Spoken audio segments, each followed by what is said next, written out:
पिछले एक महीने से हम लोग लगातार मिल रहे हैं और BOCW एक्ट के बारे में एक एक करके सभी अध्यायों को स्टडी कर रहे हैं। हमने सेक्शन 1 से लेकर सेक्शन नंबर 37 कवर कर लिया है। तो आज हम देख रहे हैं chapter number 7 of BOCW act.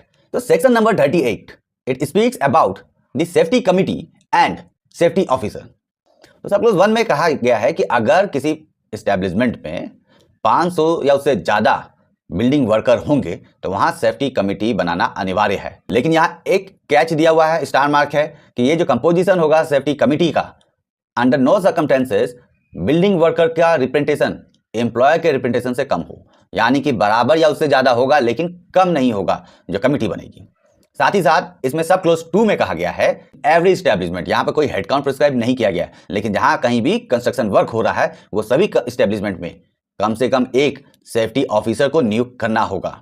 नमस्कार दोस्तों, स्वागत है आपका कंप्लायंस मॉन्क पे। आज हम देखेंगे section number 39 of BOCW act. यह सेक्शन काफी ही डिबेटिंग है। ये सेक्शन कहता है कि नोटिस ऑफ सर्टेन एक्सीडेंट, यानी कि एम्प्लॉयर को हर तरह के एक्सीडेंट के बारे में नोटिस देने की कोई आवश्यकता नहीं, लेकिन सर्टेन कैटेगरी ऑफ एक्सीडेंट के बारे में नोटिस देना है। अब ये सर्टेन कैटेगरी क्या है? अगर किसी एक्सीडेंट के चलते किसी बिल्डिंग वर्कर की मृत्यु हो जाती है या फिर किसी एक्सीडेंट के चलते कोई बिल्डिंग वर्कर 48 घंटे तक अपने वर्क प्लेस पर रिज्यूम नहीं करता है, तब वहां एम्प्लॉयर को इस सेक्शन के तहत नोटिस देनी पड़ती है BOCW अथॉरिटी को इन अ प्रिस्क्राइब फॉर्मेट। अब यहां पर सब क्लोज 2 में हुआ है कि अधिकारी चाहे तो on the receipt of such notice inquiry बैठा सकता है या फिर इंक्वायरी नहीं भी कर सकता, लेकिन किसी भी तरह का एक्सीडेंट हो जिसमें कम से कम 5 बिल्डिंग वर्कर की मृत्यु हो गई है, तब BOC अधिकारी के लिए अनिवार्य है कि वो वहां इंक्वायरी स्टैब्लिश करे और विद इन द मंथ उसकी रिपोर्ट को फर्निश करे। तो इसीलिए मैं कहता हूं कि यह जो सेक्शन है कहीं ना कहीं अपने ऑब्जेक्टिव को 100% मीट नहीं करता है। Why the concern authority have to wait for the 5 people to die. तो इसी तरह के फैक्ट्स को जानने के लिए आप प्लीज कंप्लायंस मॉन्क को सब्सक्राइब करें। धन्यवाद। नमस्कार दोस्तों, स्वागत है आपका कंप्लायंस मॉन्क पे।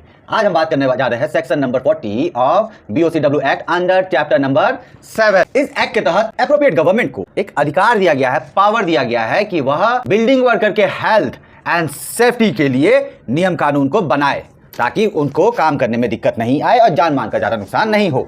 इसी एक्ट के तहत कॉम्पिटेंट पर्सन की ग्रेविटी को बतलाया गया है कि अगर मान लीजिए कहीं एक्सप्लोसिव वर्क है, कहीं पर तोड़फोड़ हो रहा है बिल्डिंग का, तो वह सारे काम एक कॉम्पिटेंट पर्सन के अंतर्गत होना चाहिए। आप अकेले से चुपके से वो काम नहीं कर सकते।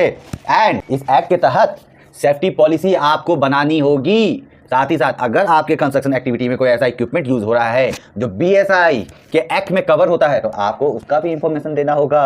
तो सेक्शन 40 यहीं पर हम खत्म करते हैं। उम्मीद करता हूं कि आपको ये वाला छोटा सा नन्हा सा वीडियो पसंद आया होगा। फिर मिलते हैं अगले सेक्शन के लिए। Bye bye. तो दोस्तों, हम बात कर रहे हैं अभी सेक्शन 41 ऑफ BOCW एक्ट।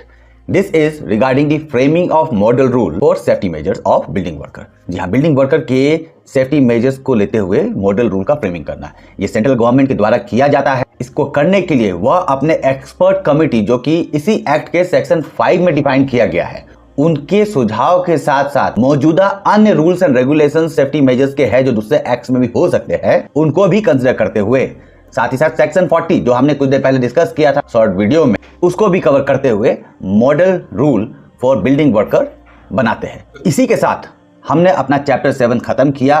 फिर मिलते हैं अगले वीडियो में अगले BOCW एक्ट के चैप्टर्स के लिए। धन्यवाद। सब्सक्राइब कीजिए कंप्लायंस मॉन्क को।